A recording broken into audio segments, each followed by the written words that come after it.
দ্বিতীয় বিয়ে করায় ক্ষিপ্ত হয়ে স্বামীর পুরুষাঙ্গ কেটে ফেললেন প্রথম স্ত্রী। পুরুষাঙ্গল কাটবে লাইছে ফোন দিছে কথা কইতে না।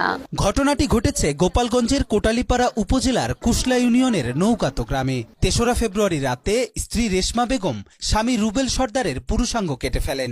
এই ঘটনাকে কেন্দ্র করে চাঞ্চল্যকর পরিস্থিতি সৃষ্টি হয়েছে এলাকায়।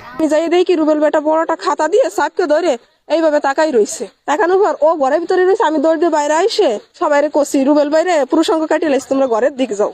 নৌগাতি বিরামের কান্দি গ্রামের মঞ্জেল সর্দারের ছেলে থাই অ্যালুমিনিয়াম ব্যবসায়ী রুবেল সর্দার ২০০৮ সালে ভালোবেসে বিয়ে করেন পাশের বাড়ির আমির আলী ফরাজির মেয়ে রেশমা বেগমকে। বিয়ের পর থেকে স্ত্রী রেশমা বেগম স্বামীকে পাত্তা দিত না বলে জানান স্বজনরা। আর এ নিয়ে স্বামী স্ত্রীর মধ্যে ঝগড়া লেগেই থাকতো। তাই স্ত্রীর ওপর রাগ করে রুবেল ৩ মাস আগে হিন্দু সম্প্রদায়ের এক নারীর সাথে প্রেমের সম্পর্ক গড়ে তোলেন। এরপর বিয়ে করেন তাকে। কিছুদিন লুকিয়ে থাকার পর জানাজানি হলে প্রথম স্ত্রী রেশমার চাপে দ্বিতীয় স্ত্রীকে ডিভোর্স দেন রুবেল।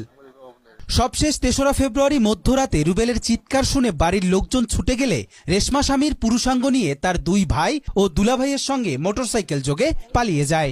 এ সময় স্বামীর পুরুষাঙ্গ ফেলে রেখে যায় স্ত্রী রেশমা। আমাদের পাশের ঘর একটা শিখ শুনছি, শিখ শুনে আমরা দরজা খুলে দৌড় দিয়ে আসছি। আসি দেখি রেশমা মানে রুবেল ভাইয়ের বউ ওই পর্যন্ত গেছে। ওর স্বামী সাজসজ্জা করছে, তুই আমার বাইরে কি হয়েছে, তুই চলে গেছিস। বলছে যে তুই ওদিকে যা, রুবেলের পুরুষাঙ্গ কাইটে ফেলেছে, রেশমারে ধরতে পারস নাকি দেখ। আমি রেশমারে ধরতে করছি, তো রেশমার তো পাওয়া যায়নি। রেশমা আবার শুনছি কি এখানে কি একটা মোটরসাইকেল ছিল, এই মোটরসাইকেলে ওই মহিলা একটা পুরুষ ওর বোনাই রেশমার। রুবেলের পরিবারের দাবি তাকে খাবারের সঙ্গে ঘুমের ঔষধ মিশিয়ে তার পুরুষাঙ্গ কাটা হয়েছে।